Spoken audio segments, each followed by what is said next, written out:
Hello guys. इस video में हम समझेंगे एसोसिएटिव एरेज के बारे में। ठीक है, तो स्टार्ट करते हैं। तो एसोसिएटिव एरेज होते क्या हैं?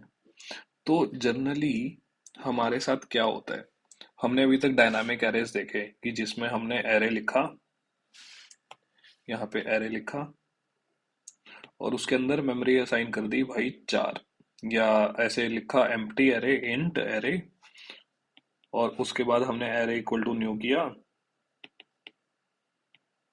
न्यू करके लिख दिया हमने चार। ठीक है, तो होगा क्या कि इसमें चार एलिमेंट्स में चलिए चार एलिमेंट्स क्रिएट हो जाएंगे, इसके एंट्रीज, चार एंट्रीज क्रिएट हो जाएंगे एरे के अंदर। बट उसका नुकसान क्या होगा कि चार एंट्रीज, एक दो तीन चार क्रिएट हो गई। ठीक है, तो एक मेमोरी क्रिएट होगी चार एलिमेंट्स की। तो होगा क्या, सपोज अगर हमने 100 एलिमेंट्स करने हैं तो ठीक है, ठीक है। बट सपोज 50,000 एलिमेंट्स करने हैं, तो एक मेमोरी क्रिएट होगी 50,000 एलिमेंट्स की, जिसमें से अगर मान लीजिए हमें थोड़े से एलिमेंट्स यूज करने हैं, जैसे ये एलिमेंट यूज करना है, ये एलिमेंट यूज करना है, ये एलिमेंट यूज करना है, बाकी सारे एलिमेंट्स नहीं यूज करने हैं।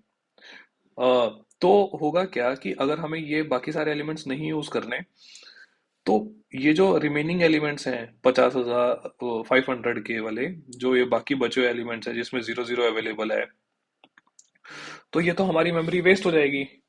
ठीक है, तो उसको अवॉइड करने के लिए, वेस्टेज ऑफ मेमोरी, हम एसोसिएटिव एरे यूज करते हैं। तो एसोसिएटिव एरे क्या करता है बेसिकली, जैसे कि ये है, यहाँ पे मैंने एक एग्जांपल बना रखा है। तो ये एक मेमोरी लोकेशन करी हमने 200 के एंट्रीज की। ठीक है, तो इसमें क्या हुआ, यहाँ पे डेटा प्रेजेंट है, 0 से लेके 3 तक डेटा प्रेजेंट है। ठीक है, यहाँ 50 पे प्रेजेंट है, 5,000 पे प्रेजेंट है, 20,000 पे प्रेजेंट है, और 200 के पे डेटा प्रेजेंट है। बाकी सब सारे जो एलिमेंट्स है ना, यहाँ पे मेमोरी एलोकेट नहीं होगी। ठीक है, तो होगा क्या कि हमारा ये बच गया, स्पेस बच गया थोड़ा सा। तो यहाँ पे हम कहेंगे कि यार हमारा डेटा स्टोरेज हो गया, बच गया। तो ज्यादा हम एसोसिएटिव एरेज से बेसिकली हम डेटा स्टोरेज स्पेस बचा सकते हैं। तो स्टार करते हैं।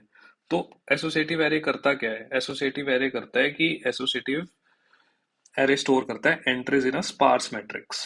स्पार्स मैट्रिक्स क्या होता है, स्पार्स मैट्रिक होता है where most of the elements are zero. ठीक है, जैसे एक हमने एक एलिमेंट मैट्रिक्स लिखी, तो 0 1 0 0, तो इसमें सिर्फ एक एलिमेंट प्रेजेंट है, तो इस मैट्रिक्स में सिर्फ एक एलिमेंट प्रेजेंट है, तो इसलिए हम इसे स्पार्स कहेंगे। ठीक है, तो associative array stores entries in a sparse matrix. ठीक है, और क्या फायदा होएगा, जब यहाँ पे एसोसिएटिव एरे में जब स्टोरेज एलोकेट होगी तभी मेमोरी यूज की जाएगी। बट डायनामिक में क्या होता है कि जैसे ही हम पहले मेमोरी जैसे न्यू कर देते हैं ना, न्यू 4 कर दिया हमने। डायनामिक में न्यू 4 करते ही मेमोरी एलोकेट हो जाती है। ठीक है, तो हमें प्रायर मेमोरी एलोकेशन बताना पड़ता है, बट इसमें जब हम यूज कर रहे हैं तभी मेमोरी एलोकेट करने की जरूरत है। ठीक है, और इसमें जो इसका इंडेक्स होता है, ठीक है, वो कोई किसी भी टाइप का हो सकता है। ठीक है, तो आगे हम देखते हैं कि इसको डिक्लेयर कैसे किया जाता है। इसको डिक्लेयर किया जाएगा बेसिकली जैसे हम डेटा टाइप लिखते हैं हर एक डिक्लेरेशन में। ठीक है, उसके बाद उसका नेम लिखा जाएगा और उसका इंडेक्स टाइप लिखा जाएगा। ठीक है, डेटा टाइप क्या होगा, इंट, बिट, बाइट, जैसे कि बाकी होते हैं। नेम तो कुछ भी रख लो आप अपने अकॉर्डिंग। टाइप उसका, देखो यहाँ पे एक समझने वाली बात है, या तो हम यहाँ पे इंट कर सकते हैं या स्टार कर सकते हैं, तो कुछ भी कर सकते हैं, स्ट्रिंग भी कर सकते हैं। यहाँ पे हमने एग्जांपल में स्ट्रिंग किया है, तो जनरली हम स्टार कर देते हैं ताकि हमें आसानी हो।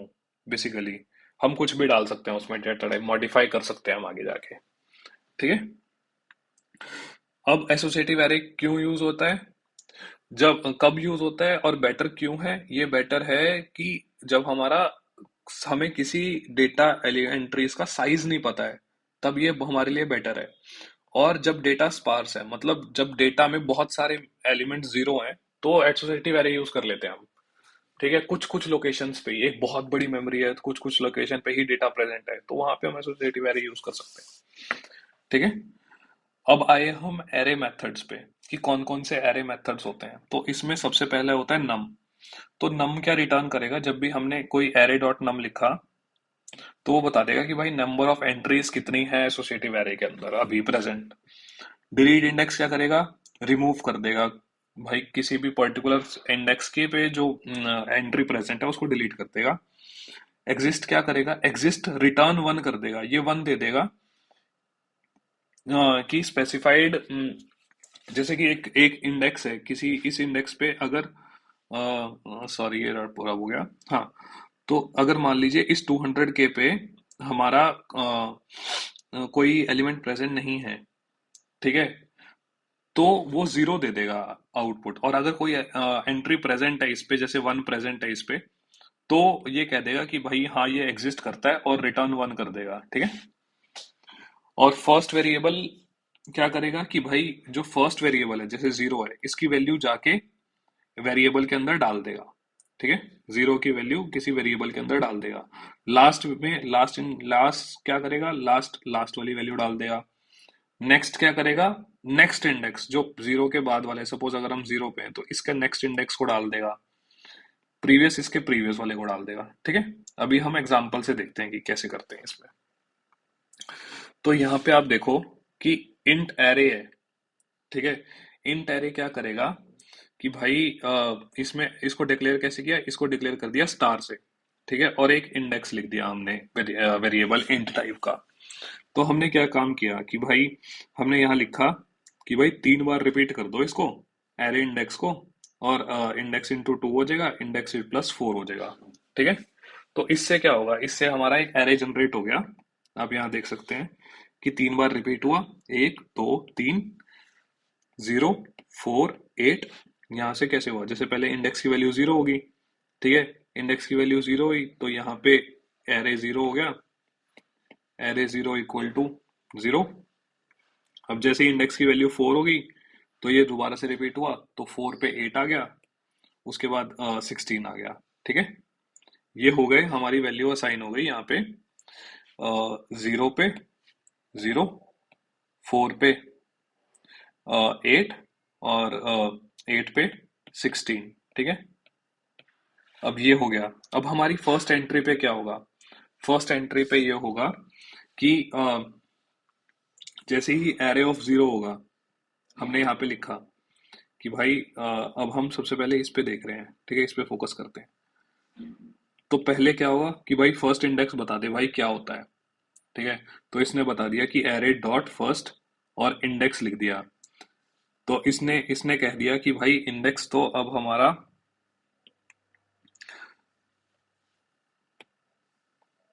सॉरी एक सेकेंड, हाँ। तो इसने देखा कि फर्स्ट इंडेक्स क्या होता है, फर्स्ट इंडेक्स पे क्या है, तो फर्स्ट इंडेक्स पे प्रेजेंट है जीरो।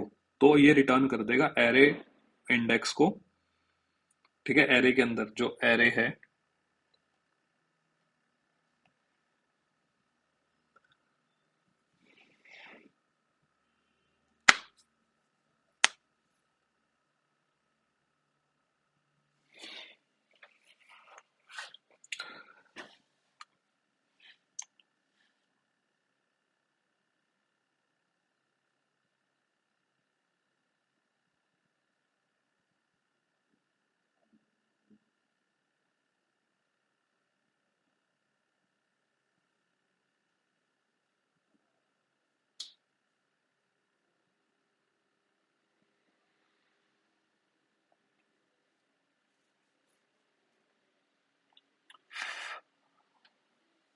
तो यहाँ पे जैसे ही हमने लिखा array underscore A underscore first index, ठीक है, तो फर्स्ट इंडेक्स लिखते ही ये हमारा फर्स्ट इंडेक्स को कर देगा, बता देगा कि हमारा पहला कौन सा था। तो पहला हमारा जीरो था तो ये रिटर्न कर देगा जीरो। तो जैसे ही एरे इंडेक्स लिखेंगे तो वो जीरो कर देगा रिटर्न, ठीक है। उसके बाद जब लास्ट इंडेक्स लिखेंगे तो एरे डॉट इंडेक्स, सेम वही कॉल करने पे एरे डॉट इंडेक्स 816 रिटर्न कर देगा। ये देखिए आप, अगर आपको इजीली समझ आ जाएगा, जैसे ये यहाँ पे हम डिस्प्ले करवा रहे हैं एरे इंडेक्स, यहाँ पे भी एरे इंडेक्स डिस्प्ले करा रहे हैं, ठीक है।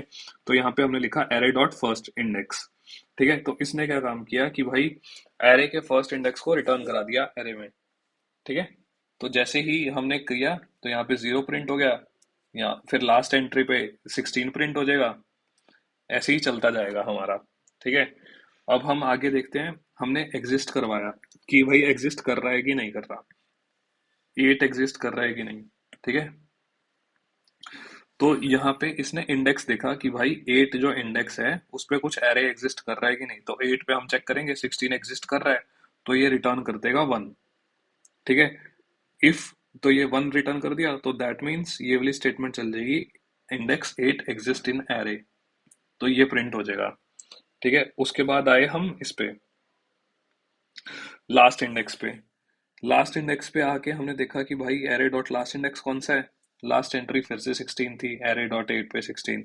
उसके बाद है प्रीवियस इंडेक्स, प्रीवियस इंडेक्स मतलब इसके इससे पहले वाला, 16 से पहले वाला 8 पे आ गए। 8 पे आ गए तो इसने देखा 8 पे प्रिंट करवा दिया, तो 8 पे प्रिंट करवाने के बाद इसने देखा 4, एरे 4 पे 8th वैल्यू। उसके बाद देखा नेक्स्ट इंडेक्स कौन सा है, नेक्स्ट इंडेक्स फिर से 8 16। ठीक है। उसके बाद अगर हमने देखा, अब हम देखते हैं कि डिलीट कैसे करते हैं। अब जब डिलीट एरे डॉट डिलीट कर देंगे ना हम, एरे डॉट डिलीट करते ही हमारा डेटा सारा खाली हो जाएगा। तो जैसे ही हमने एरे डॉट डिलीट किया, पहले साइज क्या था, एसोसिएटिव एरे का साइज था 3। ठीक है। अब क्या हो गया एसोसिएटिव डिलीट करने के बाद 0। तो ये था एसोसिएटिव एरे का कंसेप्ट। तो बेसिकली समराइज करने के लिए इसमें, जैसे कि ये एक डेटा है, तो हम बेसिकली कुछ कुछ लोकेशंस पे ही डेटा डालना होता है, इसमें सारी लोकेशंस पे नहीं डालना, और कुछ कुछ लोकेशंस को ही एक्सेस कर पाते हैं, जिससे कि हमारा स्पेस स्टोरेज बच जाता है। तो ये हो गया हमारा एसोसिएटिव एरेज का कंसेप्ट। होप आपको ये समझ आया होगा। Thanks a lot guys.